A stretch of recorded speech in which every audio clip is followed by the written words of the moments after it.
जय भी नमो बुधाय कि इस कदर वाकिफ है मेरी कलम मेरे जज्बातों से, इस कदर वाकिफ है मेरी कलम मेरे जज्बातों से, अगर मैं इश्क लिखना भी चाहूं तो इंकलाब लिख जाता है। મિત્રો, આ શબ્દો છે ભગતસિંહના. ભગતસિંહનો જન્મ 28 સપ્ટેમ્બર 1907 માં થયો હતો.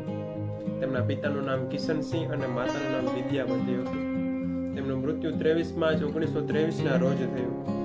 તેમનું જન્મ સ્થળ પંજાબનું લાયલપુર જિલ્લાનું ગામ બંગા, ત્યાં તેમનો જન્મ થયો હતો અને પોતે ભારતીય સ્વતંત્ર સંગ્રામમાં આંદોલનમાં ભાગ લીધો હતો. તેમના પ્રમુખ સંગઠનો નૌજવાન ભારત સભા, હિન્દુસ્તાન સોશિયાલિસ્ટ અને રિપબ્લિકન એસોસિએશન જેવા પ્રમુખ સંગઠનો હતા.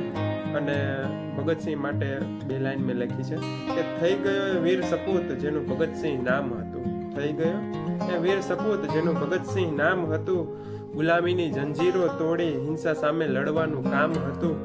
ને રાત અંધારી વેરણ લાગે, ને રાત અંધારી વેરણ લાગે, જ્યાં ભગતસિંહ તારું વિશ્રામ હતું. ને એ જેલની જંજીરોમાં કેદ, ને જેલની જંજીરોમાં કેદ દેશનું એક અનોખું નામ હતું. તો આવા હતા આપણા ભગતસિંહ. જય ભીમ, નમો બુદ્ધાય.